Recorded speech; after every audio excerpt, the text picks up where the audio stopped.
What's good, Wagering World? It's your boy Five Star in Vegas, broadcasting from my beautiful home in Summerlin, Nevada. This is the Wagering World. I'm in here with the OG of the show. He's been with me since day one.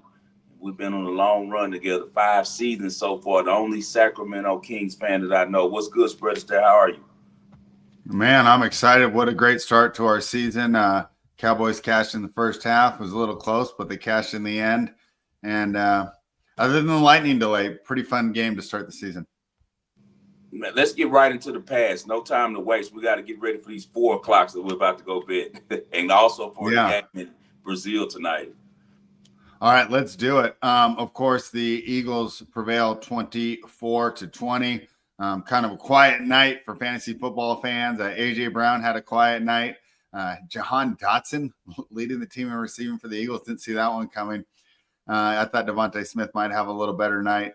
Cowboys offense looked great, as you had talked about. Just came up a little short there at the end, but going against arguably the best defense in the league, I felt that was a pretty good showing for Dallas. But you know, we'll see here. When you're Philadelphia, right? Are they switching into the Kansas City phase of their reign, where they're just worried about winning and not too worried about covering spreads and blowing these teams out? Or is this a harbinger of things to come? Maybe, I'm worried that Philly's bouncing back here.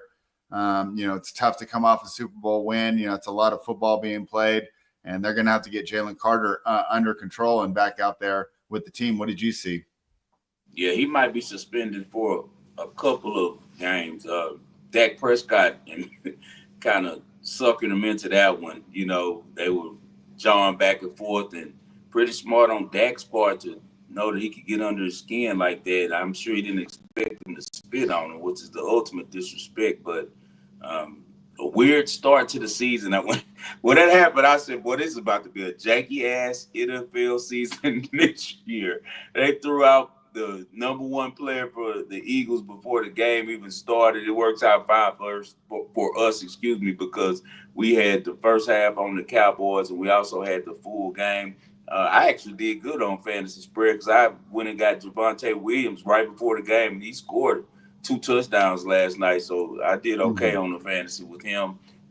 Overall, just pretty much what we had talked about when we were previewing this game, and that is that people have a really bad view of the Cowboys, and they're not as bad as people think, and that I think they really made a sharp hire by getting Brian Schottenheimer. I gave him an A last night because he dialed up the right plays. He wasn't afraid. I loved how when they got one-on-one coverage, whether it was short down his distance or not, he took a chance, and he knew that was going to be the best time to get the ball to the playmakers.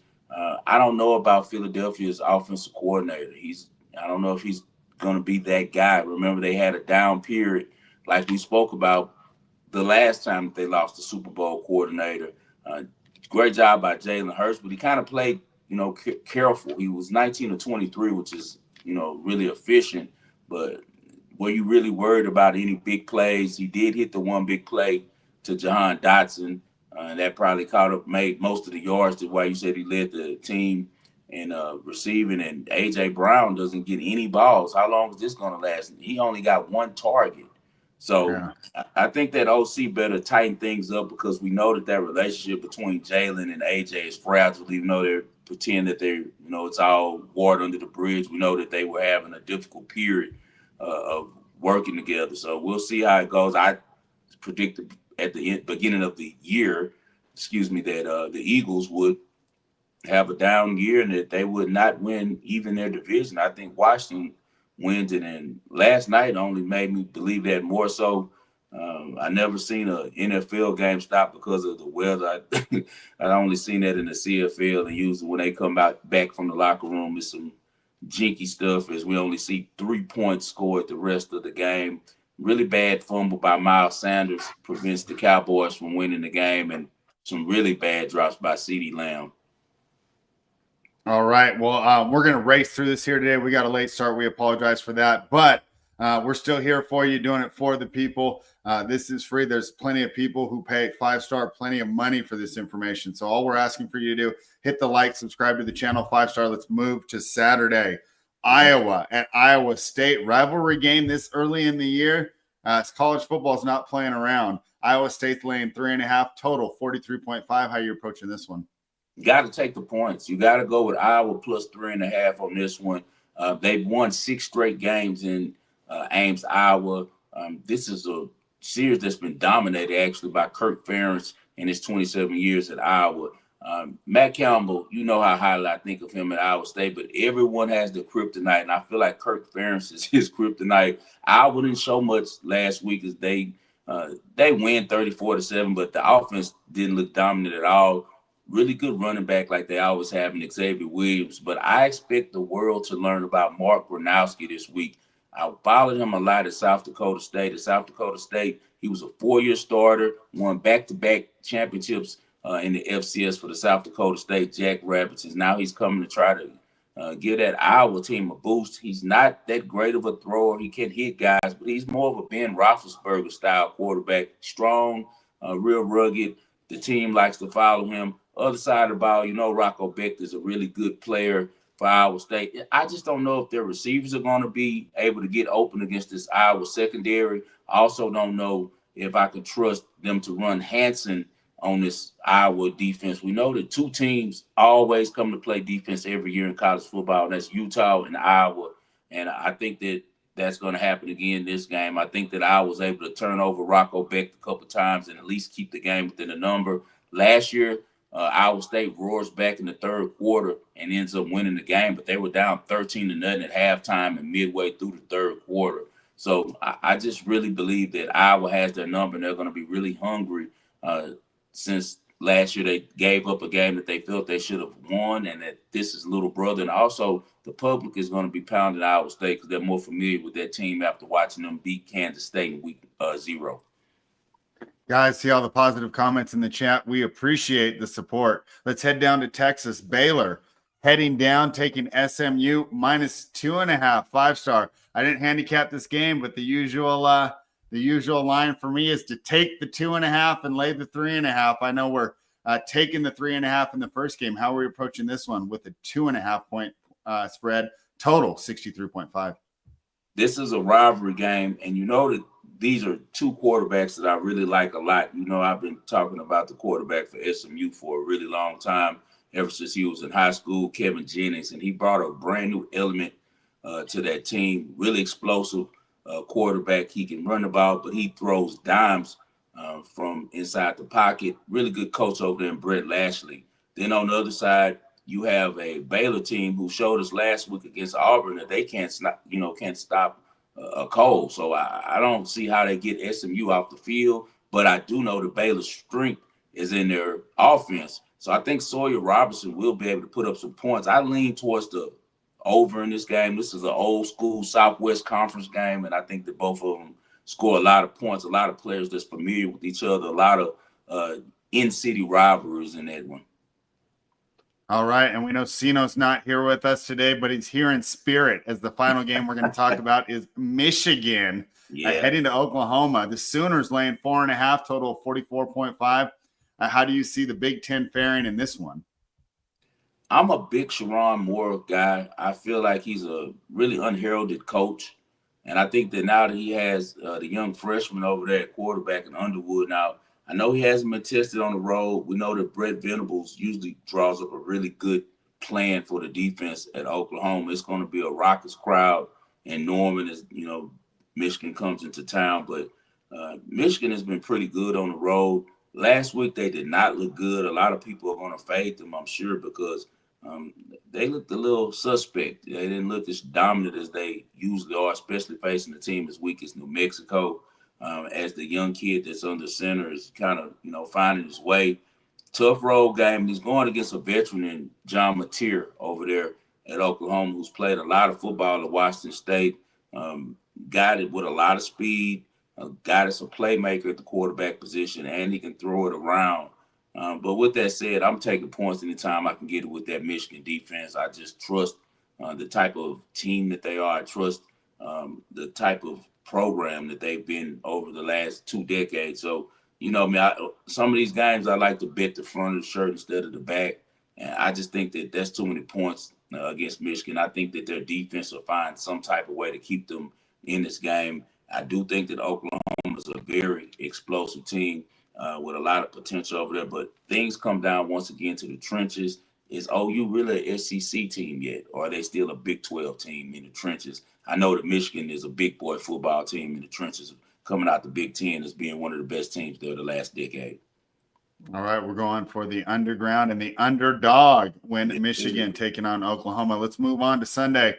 Folks, you're going to hear it live because Five Star and I have not talked about these games yet, and I'll let them know where I'm at. Let's hope that we're not on the opposite sides because, like I said, I have no idea what he's going to come back with. The first one is the Lions and the Packers, minus 2.5 here over 47.5. I think we might be a little different on this one just because of our NFC South preview. Or NFC North preview that we did on Wednesday. I like the Packers here outdoors. We talked about changing the coordinators, and we saw, they had problems for Philly in the past. And I'm wondering, even if it works out, will it work out right off the bat? I think the Packers will be fired up with the addition of Micah Parsons. One concern is, of course, the massive injury reports. But if you're playing fantasy football and you got Matthew Golden, he's been upgraded to start. Looking at this injury report, of course, wait till Sunday morning, but it looks like Jaden Reed might miss that game. So, but I like Green Bay to get it done at home. My idea here is I'm hoping that, the Packers win here, and then everyone gets down on the Lions, and I want to bet them big in their first game indoors. I think this is a much better team inside, much better team at home. I'm going to take the home field advantage here. Home court, you can tell I do so much NBA. Home field advantage here with the Green Bay Packers. You going to join me? Nah, I'll be on the opposite side, man. I'm going to be public on this game just because I think that I'm not public here. I thought for sure I'd be public with Micah Parsons. No, is he playing? I don't think he's playing. Is he? I'm pretty sure he is. They were saying somebody was listed as he might be out, but regardless if he's out or playing, he might play. He might play, but this is what I do know. Matt LaFleur is a hell of a coach, but for some reason he has not been able to figure out Campbell since he's been in Detroit. It doesn't matter whether. Oh, you're right. Questionable. I just assumed he was going to play. I thought that was all BS. No, I think he was. I think the Cowboys traded some injured goods, so we'll see about that. But I know that in the last 7 matchups, Detroit has won 6. I know this is a brand new year, but I think Jordan Love is one of those guys that's going to take a while to get a feel for his new receivers. If your number one guy's a rookie, how can you really trust that? And we already talked about how low the Packers' success rate was last year at the wide receiver position. A lot of bad routes, a lot of drops. I know that Matt LaFleur is an awesome coach, but I don't know if he can clean that up so quickly. What I do know is I know that Dan Campbell is hearing all the noise on TV about the Lions are going to fall off this year. People are picking them to not even make the playoffs, even on ESPN, which is pretty much the most viewed place for opinions. I for think about like a year more, it's dropping off. Nobody I know watches ESPN anymore. They suck. When I was at terrible. Bro, I was at the casino today in the sports book. I was watching Djokovic and Alcaraz, but I had some money on a match in Mexico. I had the first set with the little Filipino girl. I can't remember now, Hila.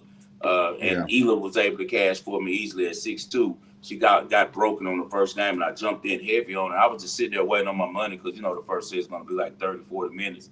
And I'm watching because they got ESPN on. And, man, some of the opinions they were saying were just ridiculous. These guys don't watch a lot of football, and if they do, they don't understand it much, in my opinion. Because they're experts on every sport, right? They're experts on – Canelo's going to fight. They'll be experts on boxing. Then UFC will have a big event. They're experts on UFC. Then Major League Baseball's at the World Series. They're experts on baseball. They're experts on everything. I don't get how they can do that. Let's talk about the Pittsburgh Steelers, who are going to travel to New York to take on the Jets. Of course, plenty of storyline in this one. Justin Fields taking on his old team. Aaron Rodgers taking on his whole team. The head coaching debut of Aaron Glenn, and of course the protege of Ben Johnson brought over. So he's going to be running that offense. Let's see how he does with Justin Fields right off the bat. 5-star, I didn't bet this one, but if I was doing a pick 'em pool, I hate to do it, but I'm actually taking Tomlin as a favorite here, which is just something that I don't do, which is why I left it off my card. I have plenty of underdogs that I like, and I'm targeting our underdogs always in week 1.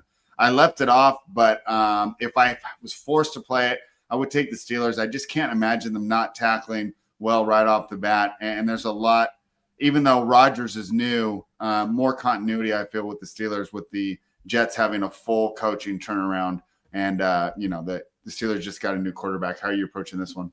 Yeah, I think the public's going to do really well this week on the NFL. This is one of them that's overwhelming tickets on Rodgers and the Steelers. And we know Aaron Rodgers is healthy. We know that he's a guy that carries grudges, and I'm sure that he's going to want to go into New York and show them that, they messed up by not wanting to deal with them anymore. You remember Aaron Glenn didn't even see him. I think they say he just sent word to him that his services would no longer be needed. So you always want to tick off Aaron Rodgers along with Mike Tomlin, who's going to always have a solid team. And then you got Justin Fields going against a Steelers team who really knows him well. He does like to scramble, but he has not shown any improvement in the passing game, in my opinion. I don't see how we can expect the Jets just to run it down the Steelers' throats. Whereas when I look at the Steelers, I think that they can get in the end zone with DK Metcalf and Aaron Rodgers.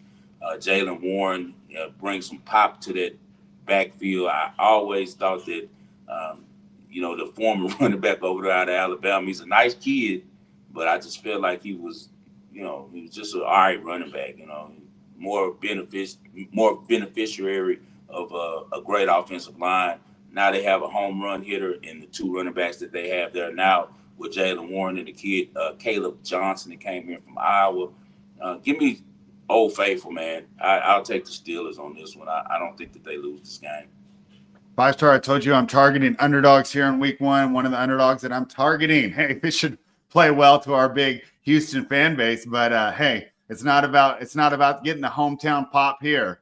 This is I put my money behind this pick. I'm not just trying to get you guys to like me, but I love the Houston Texans here in week one. Even if Matthew Stafford's back's healthy, I'm not even sure if he's a better quarterback than CJ Stroud at this point in their careers. Stafford's getting to be 37. CJ's coming into his third season. You talked about how kind of a little bit full of himself coming off the rookie year, seemed buttoned up, and he was a good kid to begin with. It wasn't anything outlandish, just maybe a little bit of distraction, right? There for CJ Stroud. Not only that, what were you harping on all last year? Those two guards right in the middle, right? They didn't give good run blocking, and then they kept giving CJ pressure up the middle. Not enough time to even, get outside and make a play to some of those dynamic wide receivers. Nico Collins back 100% healthy. They also added on the defense. And I'll tell you what, if I'm a guy with a bad back that's 37 years old, I think the last two men that I want to see lining up against me are Will Anderson and Danielle Hunter. This game, to me, I thought it'd be 1.5 or 2. I'm really surprised that the books think that the Rams are better than the Texans right now. Of course, the Rams did do so well against the Philadelphia Eagles last season in the playoffs, and I wouldn't be surprised if they get things going by the end of the year. I'm just not sure where they're at right now with Stafford missing so much time in training camp. Give me the points with the Houston Texans. I assume you're going to join me here. Yeah, I'm joining you on this one. We know that one thing is for sure, D'Amico Ryans is really familiar with that Rams offense. He was with the 49ers, coached against McVay several times and was pretty successful with the 49ers. I want to say that the first time he lost to him, I don't even think he was there anymore. It might have been a new OC, but I know that the 49ers had a great run of beating the Rams until the game before the Super Bowl when they were able to pull it out. What's up, Nick? Yeah, for sure he shook off Amber Rose. What's up, guys? 713 hours. Y'all hit that like button. I appreciate all who rock with 5-star in Vegas and Spread Astaire and the Wagering world. Man, I'm never going to fade the Texans in a situation like this when I feel like they have the better team. Like Sean McVay is a great coach, but as you said, Matthew Stafford, I don't know how much he's practiced. He has a bad back, and I don't know how motivated he is this year as well, because it's pretty much a known commodity that he's going to be gone next year. He's not. This is last year with the Rams, and we know how McVay gets when he's kind of off guys. He's kind of off you, So I don't know how their relationship is right now. Two great receivers for the Rams, but maybe the best defensive backfield in all of football for the Texans. Another year with D'Amico, just a lot of continuity with that Texas team. I will be interested to see how the line holds up, because Jared Verse for the Rams can wreck a game, and he'll be facing a rookie in the left tackle, Ursiri for the Texans. I want to see how this kid can really play when it matters. I know that they did bring in a guy that's supposed to get a whole lot more synchronization with the offensive line, man. The offensive line had a lot of problems with picking up blitzes last year, with combos. And so this year, I think that they're going to be better with that.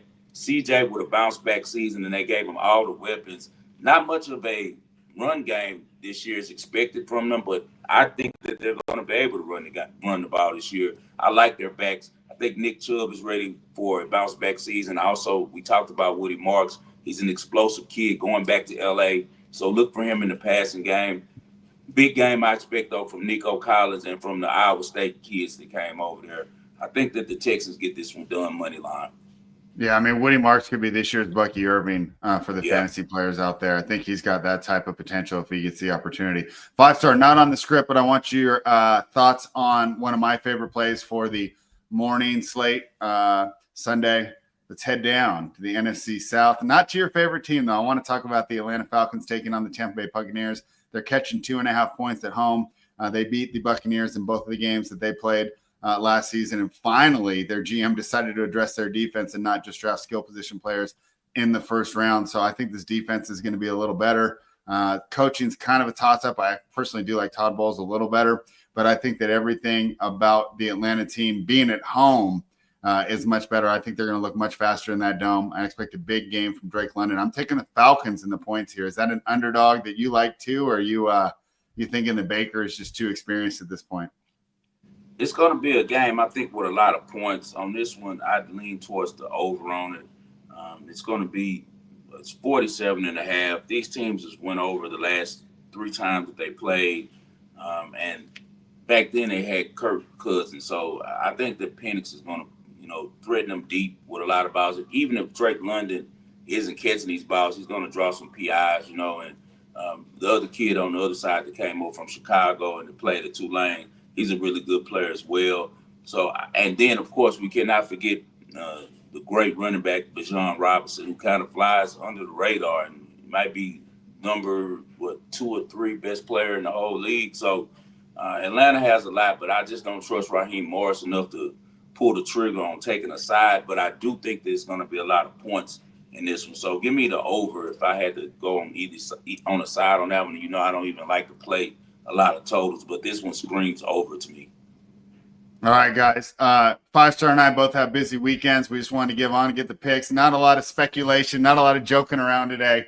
But you guys got the info, and that might be happening here on these Fridays as it gets closer to the weekend. Our schedules start to pick up. But we're not done with the picks yet. The world famous Ball and Parlay is up. Would you like me to start, or do you want to take it here? I'll go first. I'm going to go with Amanda Anisimova to win at +160 or +170 at some shop. She's 6-3 against Sabalenka. Sabalenka has already lost 2 finals this year. She tightens up in these type of matches, and now not only is she going to be tight, she's going to be playing against someone who's striking the ball so clean. If you saw the match last night against Osaka, that was the championship, in my opinion, because both of those two are playing at such a higher level right now than all the other ladies in the field that it was going to be difficult for whoever won between Sabalenka and Pegula. Sabs has no business giving up a set to Pegula. We just talked about how she doesn't have any tools. And I think that Sab still tends to get nervous in these areas. I know that she's a basher, but I'm going to always take the ball striker over the basher. So give me Anisimova. Like I said, I think she goes to 7-3. Last year on the show, I remember I told you guys I believed that Amanda was going to win a major before her career was over, and that she was creeping close to it. And I think that she gets it done tomorrow. Also, I'll go with one college football game for you guys. I played Ohio +3.5. They're at home. They're going to be facing off against a revamped Western Virginia team. Rich Rodriguez has 11 new starters on defense. He brought 6 guys with him from Jacksonville State. Jacksonville State was an FCS school a couple years back. Not a lot of talent. They got some speed, but you got to win in the trenches. Ohio will be playing Ohio State next week. They know they have to get this one at home. They'll have the best quarterback on the field in Parker Navarro. I just think that Ohio was really tested and prepared for this week by going to Piscataway. Let's say that one spread. They went to Piscataway and won against Rutgers, man. Them winning that game at Rutgers has to get them confidence. Them holding that Rutgers rushing attack to 147 has to give them some confidence. You guys, excuse me, our voice is going out, hung out a little bit last night. But As I said, let's go with Ohio plus 3.5. So those are my two plays. Ohio plus 3.5 at home versus Rich Rodriguez and his second time being in West Virginia. And then also we're going with Anisimova plus 160. All right. I'm going to stick with that Atlanta Falcons game, and I do like the Falcons there, but that's not my favorite play of the game. My favorite play of the game is Drake London over on his receiving yards. When I checked earlier this week, I don't have the exact number up right now. Forgive me, but it's in the 70s. It was 71.5. It's probably gone up a little bit because I can't imagine people betting under on that. But it's good up to 80. The 3 games that Michael Penix started, he averaged 117.5 yards per game with Penix under center. Penix is still a young guy. London's his first read. And guess what, guys? It's pretty easy to throw it to your first read when he's wide open. And we've seen this with the younger wide receiver or younger quarterbacks too. They want to get their best players involved, right? Jalen Hurts has the cachet in that locker room to look off A.J. Brown. You know, a younger quarterback doesn't. And I don't saying that Drake London has that type of attitude, but it's easy to feed your very best players. Bijan Robinson's going to do well as well, but Drake London to me is just a guy. I saw that chemistry right off the bat, and I only think it's going to continue to improve. I'm going over on his receiving yards for the prop. Yeah, and I want everyone hit that like button right now if you're rocking with the Wagering World. Just a quick tip from 5-Star. I expect some blowouts this week. Look for teams who underachieved in the first week. Texas, Clemson. I think that they're going to open up a real can this week on lesser competition. So if I was you guys, I keep an eye on that. I also keep an eye on Oregon. Some words that went on between Oklahoma State's coach, and we know that Dan Lannon is a douche, so he's going to do everything he can to embarrass him. So look for some major blowouts this Saturday in college football. As always, guys, I dedicate this show to the greatest Houston sports fan. I know that's my father, John H. Lindsay. If you guys want to show some love to the show, go to www.thewageringworld.com. Buy some merch like here. You see this. It's us versus the machine. We don't sell picks. We just got groups and private groups that we consult. So if you guys want to show some love, go over there to that website, buy some merch, and also always hit that like button. I see a lot of people viewing. We're not getting the amount of likes that we need to go with the people who are getting the information. If you come here, we spend our time. We're not getting a dime for doing this. Hit that like button, man. It's free not to be a hater. Anything for the people spread. Man, pretty efficient today. I think I can get used to this. Yeah, pretty much. Hey, man, we thank you guys. We'll talk to you guys Monday and have a regular show where we can really dive into some things. But right now, it's football to bet, man. Best of luck to you all this weekend. This is the Wagering World.